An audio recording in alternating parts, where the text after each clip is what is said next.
કોયડો 6.10 માં એવું પૂછે છે કે શેમાં એન્ટ્રોપી વધશે કે શેમાં એન્ટ્રોપી ઘટશે, આપણે એવો જવાબ આપવાનો છે. તો એન્ટ્રોપી એટલે અવ્યવસ્થા, અવ્યવસ્થા વધે એટલે એન્ટ્રોપી વધે. એટલે જો પ્રવાહીનું ઘનનું પ્રવાહીમાં રૂપાંતરણ થાય તો એન્ટ્રોપી વધે, પ્રવાહીનું વાયુમાં રૂપાંતરણ થાય તો એન્ટ્રોપી વધે. અને બીજું તાપમાન અને એન્ટ્રોપી એકબીજાના સમપ્રમાણમાં, એટલે તાપમાન વધે તો પણ એન્ટ્રોપી વધે, એવો બેઝિક ખ્યાલ આપણને છે. હવે પહેલું એવું પૂછે છે કે પ્રવાહીનું ઘનમાં સ્ફટિકીકરણ થાય તો પ્રવાહીમાંથી ઘન બન્યું, વ્યવસ્થા વધી, અવ્યવસ્થિતમાંથી વ્યવસ્થિત બન્યું તો એન્ટ્રોપી ઘટી કહેવાય. બીજામાં સ્ફટિકમય ઘનનું તાપમાન 0 કેલ્વિનથી 115 કેલ્વિન કર્યું, તાપમાન વધ્યું તો એન્ટ્રોપી વધે. ત્રીજું તમને એક સમીકરણ આપ્યું છે, જે પણ સમીકરણ હોય, આપણે કોઈ પણ સમીકરણમાં એન્ટ્રોપી ફેરફાર જોવો હોય તો વાયુરૂપ નિપજના મોલમાંથી વાયુરૂપ પ્રક્રિયકના મોલ માઇનસ કરવાના. અહીંયા વાયુરૂપ નિપજના મોલ 2 છે અને વાયુરૂપ પ્રક્રિયકના મોલ 1 પણ નથી. તો જો પોઝિટિવ આન્સર આવે, ડેલ્ટા એન તમારો, એનજી તમારો પોઝિટિવ આવ્યો, મતલબ કે પ્રક્રિયક કરતા નિપજ તરફ વાયુરૂપ મોલની સંખ્યા વધારે છે, તો અવ્યવસ્થા વધી કહેવાય, તો એન્ટ્રોપી વધી કહેવાય. એવું સેમ ચોથું ઉદાહરણ છે. H2 ગેસમાંથી 2H ગેસ બને છે. 1 મોલ હતો અહીંયા વાયુરૂપનો, એમાંથી 2 મોલ બની ગયા વાયુરૂપના. જે પણ હોય, આપણે આ કોણ છે એની સાથે નિસ્બત નથી. 1 મોલ હતો વાયુ અવસ્થામાં, એમાંથી 2 મોલ વાયુ અવસ્થામાં થઈ ગયા, અવ્યવસ્થા વધી એટલે એન્ટ્રોપી વધી કહેવાય. 6.11 માં આપણને એવું કીધું છે કે આયનનું ઓક્સિડેશન થાય છે અને એ દરમિયાન, એટલે તમને સમીકરણ આપ્યું છે, આખું સમીકરણ આપી દીધું છે આયનના ઓક્સિડેશનનું, અને એન્ટ્રોપી ફેરફાર આપ્યો છે -549.4 કિલો જૂલ પર મોલ. આટલો એન્ટ્રોપી ફેરફાર આ સમીકરણનો આપ્યો છે, એટલે આ પ્રણાલીનો ડેલ્ટા એસ તમને આપ્યો છે, સમજો છો? આ પ્રક્રિયા દરમિયાન થતો એન્ટ્રોપીનો ફેરફાર એટલે પ્રણાલીનો એન્ટ્રોપી ફેરફાર આપ્યો. ક્વેશ્ચન એવું પૂછે છે કે આનો એન્ટ્રોપી ફેરફાર તો નેગેટિવ છે, આપણે એવું શીખી ગયા કે એન્ટ્રોપી ફેરફાર પોઝિટિવ હોય, ડેલ્ટા એસ ગ્રેટર ધેન 0 અથવા તો પોઝિટિવ, તો પ્રક્રિયા પુરોગામી દિશામાં સ્વયંસ્ફુરિત. પણ ક્વેશ્ચન એવું પૂછે કે આનો ડેલ્ટા એસ નેગેટિવ હોવા છતાં પણ પ્રક્રિયા સ્વયંસ્ફુરિત કેમ છે? તો એનું લોજિક કોમન છે કે આપણે આ તો પ્રણાલીનો ડેલ્ટા એસ છે, આપણો તો નિયમ એવો છે કે વિશ્વની એન્ટ્રોપી ગ્રેટર ધેન 0 હોવી જોઈએ તો પ્રક્રિયા સ્વયંસ્ફુરિત. એટલે આપણે ખરેખર ડેલ્ટા એસ આ ખાલી પ્રણાલીનો નહીં શોધવાનો, આપણને પ્રણાલીનો ડેલ્ટા એસ ખબર છે -549.4, પણ એમાં હજી આપણે પર્યાવરણનો ડેલ્ટા એસ ઉમેરવો પડે. તો ડેલ્ટા એસ પર્યાવરણનો મારે શોધવો પડશે. એ પર્યાવરણનો ડેલ્ટા એસ શોધવા Q/T કરીશ, અને એ બેનો સરવાળો એટલે ડેલ્ટા એસ વિશ્વ. જો ગ્રેટર ધેન 0 આવે તો સ્વાભાવિક પ્રક્રિયા આપમેળે થવાની. તો હવે આપણે શું કરીએ છીએ? પર્યાવરણનો ડેલ્ટા એસ પહેલા શોધી નાખીએ છીએ. ડેલ્ટા એસ પર્યાવરણનો શોધવા માટે Q/T કરીએ. હવે Fe નું ઓક્સિડેશન થયું એટલે પ્રક્રિયાનો ડેલ્ટા HR આપણને આપ્યો છે -1648 × 10⁻³ જૂલ પર મોલ. એનો મતલબ કે પ્રક્રિયા ઉષ્માક્ષેપક છે. Fe ના ઓક્સિડેશનની પ્રક્રિયા દરમિયાન પ્રણાલીની ઉષ્મા પર્યાવરણમાં જાય છે, ઉષ્માક્ષેપક પ્રક્રિયા છે. ઓક્સિડેશન થયું એટલે વધારાની ઉર્જા પર્યાવરણમાં ઉત્સર્જિત થઈ. તો પર્યાવરણની ઉર્જામાં તો વધારો થયો ને. કેટલો? જેટલી ઉષ્મા આણે મુક્ત કરી પ્રણાલીએ, એટલી ઉષ્માનો પર્યાવરણમાં વધારો થયો. એટલે પર્યાવરણની ઉષ્મામાં 1648 × 10⁻³ જૂલનો વધારો થયો, એટલે એની Q આપણે પોઝિટિવ લેવી પડે. તો હવે ડેલ્ટા એસ પર્યાવરણનો શોધવા માટે Q/T માં Q કેટલો લેવાનો? +1648 × 10⁻³ જૂલ, અને તાપમાન 298 અચળ આપી દીધું છે. તો પર્યાવરણનો ડેલ્ટા એસ આપણને મળશે 5530 જૂલ પ્રતિ મોલ કેલ્વિન. અને વિશ્વની એન્ટ્રોપી શોધવા માટે પ્રણાલીની એન્ટ્રોપી કે જે ઓલરેડી આપણને ખબર છે, આપી દીધી છે -549.4, અને પર્યાવરણની એન્ટ્રોપી કે જે આપણે આ શોધી, એ બેનો સરવાળો કરવો પડે, અને સ્વાભાવિક સરવાળો પોઝિટિવ આવવાનો, અને એનો સરવાળો પોઝિટિવ આવ્યો ડેલ્ટા એસ વિશ્વ ગ્રેટર દેન 0 છે અને ડેલ્ટા એસ વિશ્વ ગ્રેટર દેન 0 હોય એટલે સ્વાભાવિક એ પ્રક્રિયા પુરોગામી દિશામાં આપમેળે થશે. કોયડો 6.12 માં એવું કીધું છે કે 298 કેલ્વિન તાપમાન આપ્યું છે 298 કેલ્વિન. ઓક્સિજનમાંથી ઓઝોનના પરિવર્તનનું સમીકરણ આપ્યું છે 3/2 O2 કન્વર્ટ ઇન્ટુ O3 અને એનો ડેલ્ટા G નોટ તમારે શોધવાનું છે. અને કેપી ની વેલ્યુ પણ આપી દીધી છે સંતુલન અચળાંક 2.47 ઇન્ટુ 10⁻29. આપણને ખબર છે કે કેપી અને ડેલ્ટા જી ને સાંકળતું એક જ સૂત્ર આપણે જોયું છે delta G is equal to -2.303 RT log K. 2.303 મૂક્યા, આર ની વેલ્યુ જૂલમાં મૂકવાની તો જૂલમાં 8.314 મૂક્યા કારણ કે ડેલ્ટા જી તમારે જૂલમાં શોધવાનો આવે, ઉર્જાનો એકમ છે.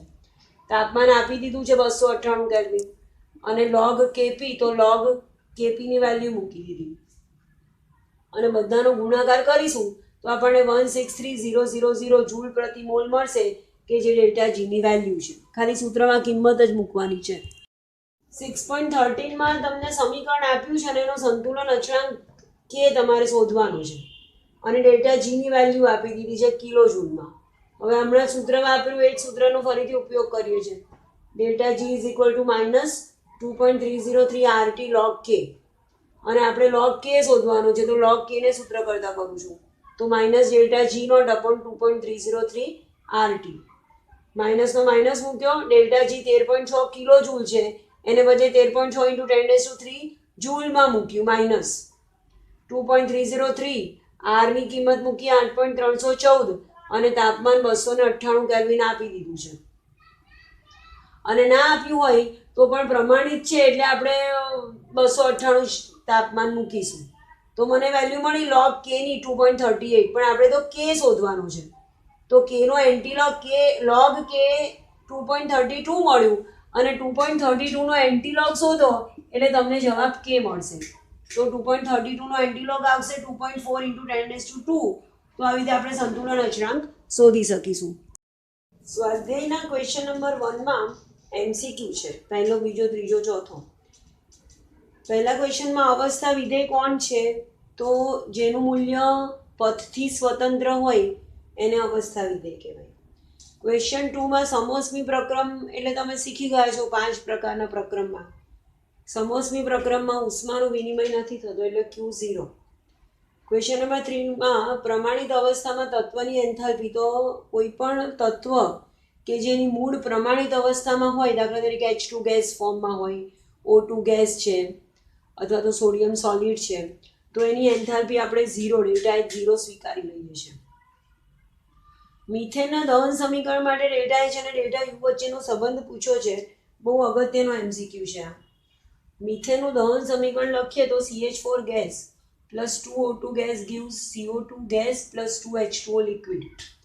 અહીંયા ડેલ્ટા Mg એટલે વાયુરૂપ નિપજના મોલ માઇનસ વાયુરૂપ પ્રક્રિયકના મોલ. તો વાયુરૂપ નિપજના મોલ અહીંયા 1 છે, આ તો પ્રવાહી છે અને વાયુરૂપ પ્રક્રિયકના મોલ 3 છે. તો ડેલ્ટા એન આ પ્રક્રિયા માટે -2 આવે છે. અને જો યાદ રાખો છો આપણી પાસે સૂત્ર છે delta H is equal to delta U plus delta NG/RT. NG એટલે વાયુરૂપ નિપજના મોલ માઇનસ ફક્ત વાયુરૂપ પ્રક્રિયકના મોલ. તો જો હવે આ ડેલ્ટા NG 0 આવે તો તમે સમજો છો કે બંને ડેલ્ટા H અને ડેલ્ટા U સરખા થઈ જાય. જો ડેલ્ટા NG 0 તો delta H is equal to delta U. પણ જો અહીંયા ડેલ્ટા N ગ્રેટર દેન 0 આવે કોઈ પોઝિટિવ વેલ્યુ તો સ્વાભાવિક delta H greater than delta U થાય અને જો ડેલ્ટા N લેસ દેન 0 આવે તો ડેલ્ટા H ની વેલ્યુ ડેલ્ટા U માંથી કંઈક માઇનસ કરીએ તો મળે. તો એ સંજોગોમાં delta H is less than delta U આવે. તો અહીંયા આપણી પાસે ડેલ્ટા Ng ની વેલ્યુ લેસ દેન 0 છે અથવા તો ઋણ છે એટલે જવાબ આવશે delta H is less than delta U. સ્વાધ્યાયના 5મા ક્વેશ્ચનમાં એવું પૂછ્યું છે, એમસીક્યુ છે કે મિથેન, ગ્રેફાઇટ અને ડાયહાઇડ્રોજનની દહન એન્થાલ્પી તમને અનુક્રમે આપી છે અને CH4 ની સર્જન એન્થાલ્પી શોધવાની છે. તો પહેલાં તો મેં મિથેનનું દહન સમીકરણ લખ્યું, કાર્બનનું અથવા તો ગ્રેફાઇટનું દહન સમીકરણ લખ્યું અને હાઇડ્રોજનનું દહન સમીકરણ લખ્યું અને બધાની દહન એન્થાલ્પી લખી દીધી. મારે પૂછવું છે CH4 ની સર્જન એન્થાલ્પી, તો CH4 નું સર્જન સમીકરણ લખું છું. CH4 ગેસને એમાં મૂળ તત્વમાંથી બનાવવાનું, એટલે કાર્બન ગ્રેફાઇટ અથવા solid plus 2H2 gas give CH4 gas, એનું સર્જન સમીકરણ કહેવાય. આ સમીકરણની દહન એન્થાલ્પી શોધવાની છે, સર્જન એન્થાલ્પી આ સમીકરણની શોધવાની છે, અને આ 3 સમીકરણનો ઉપયોગ કરવાનો છે. તો હેઝના અચળ ઉષ્મા સંકલનના નિયમ પ્રમાણે રાસાયણિક સમીકરણના સરવાળા બાદબાકી કરી શકાય. હું શું કરું છું, મારે એક કાર્બન સોલિડ ફોર્મમાં જોઈએ છે પ્રક્રિયક તરફ, તો આ બધામાંથી એવું એક સમીકરણ પસંદ કરું છું કે જેમાં કાર્બન સોલિડ હોય. તો અહીંયા કાર્બન સોલિડ છે. પ્રક્રિયક તરફ જોઈએ છે અને પ્રક્રિયક તરફ જ છે. જો પ્રક્રિયક તરફ જોઈતું હોય અને નિપજ તરફ હોય તો એને -1 વડે ગુણવા પડે. -1 વડે ગુણવાથી પ્રક્રિયક નિપજ બની જાય અને નિપજ પ્રક્રિયક બની જાય. પણ અહીંયા મારે પ્રક્રિયક તરફ જ જોઈએ છે અને મારી પાસે પ્રક્રિયક તરફ જ છે.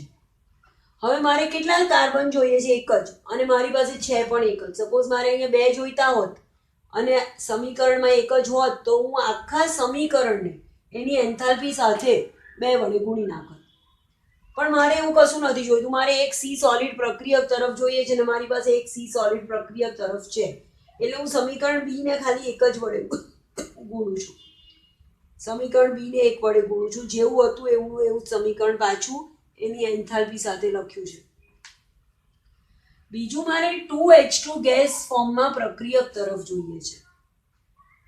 તો અહીંયા મારી પાસે હાઇડ્રોજન ગેસિયસ ફોર્મમાં પ્રક્રિયક તરફ છે, પણ એક જ હાઇડ્રોજન છે. મારે 2 જોઈએ છે. તો હવે હું શું કરીશ, આ આખા સમીકરણને એની એન્થાલ્પી સાથે 2 વડે ગુણી નાખીશ.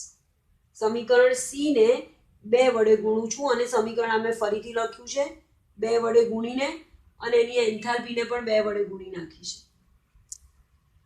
હવે મારે આ પણ થઈ ગયું. નિપજ તરફ CH4 ગેસનો 1 મોલ જોઈએ છે, 1 અણુ જોઈએ છે. મારી પાસે CH4 ગેસનો 1 અણુ છે પણ પ્રક્રિયક તરફ છે. તો મારે પ્રક્રિયક તરફ છે અને નિપજ તરફ જોઈએ છે, તો હું આખા સમીકરણને એન્થાલ્પી સાથે -1 વડે ગુણી નાખું છું. સમીકરણ એને -1 વડે, એટલે જે પ્રક્રિયક હતા એ નિપજ બની ગયા અને જે નિપજ હતી એ પ્રક્રિયક બની ગયા. અને ડેલ્ટા H ને પણ હું -1 વડે ગુણું એટલે માઇનસ સાઇન હતી એને બદલે પ્લસ સાઇન થઈ ગઈ, અને આ સમીકરણ મેં લખી નાખ્યું. હવે હું હેઝના અચળ ઉષ્મા સંકલનના નિયમ પ્રમાણે 3 સમીકરણો જો સરવાળો કરું, તો CO2 ગેસિયસ ફોર્મમાં એરોની ડાબી અને જમણી તરફ સરખું ઉડી જાય. આ બાજુ 2 ઓક્સિજન, 1 અને 2 ઓક્સિજન પ્રક્રિયક તરફ અને 2 ઓક્સિજન નિપજ તરફ. 2 H2O લિક્વિડ પ્રક્રિયક તરફ અને 2 H2O લિક્વિડ નિપજ તરફ. હવે બધું ઉડાડી લીધા પછી જે બાકી રહ્યું એને હું લખી નાખું, તો મારી પાસે બાકી રહેશે C solid plus 2H2 gas gives CH4 gas. ખાલી આટલું બાકી રહ્યું. પણ આ તો મારે જોઈએ છે મિથેનનું સર્જન સમીકરણ છે. તો આ 3 સમીકરણો મેં સરવાળો કર્યો છે, તો હું 3 એન્થાલ્પીનો પણ સરવાળો કરીશ. ડેલ્ટા HA, ડેલ્ટા HB અને ડેલ્ટા HC, આ 3 એન્થાલ્પીનો સરવાળો કરીશ.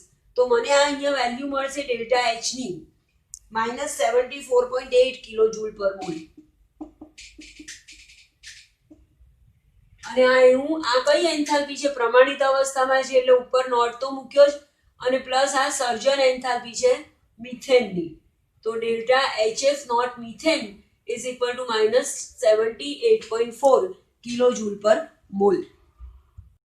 ક્વેશ્ચન નંબર 6 માં A plus B gives C plus D plus Q આપ્યું છે, અને એવું કીધું છે પ્રણાલીનો ડેલ્ટા S એટલે એન્ટ્રોપી એનો પોઝિટિવ છે, ગ્રેટર ધેન 0 છે. હવે આ સમીકરણ જોઈએ એટલે આપણને ખબર પડે કે પ્રક્રિયા ઉષ્માક્ષેપક છે, ઉષ્માનું ઉત્સર્જન થાય છે, એટલે ડેલ્ટા Q એનો નેગેટિવ આવવાનો. અને પ્રણાલી આપમેળે કયા તાપમાને કેવી રીતે શક્ય છે એવું પૂછ્યું છે. તો કોઈ પણ પ્રણાલી આપમેળે થશે કે નહીં એના માટે આપણી પાસે સમીકરણ છે ડેલ્ટા G બરાબર delta H minus T delta S. અને એવી ખબર છે કે જો ડેલ્ટા જી લેસ ધેન 0 અથવા તો નેગેટિવ તો પ્રક્રિયા હંમેશા પુરોગામી દિશામાં આપમેળે થાય.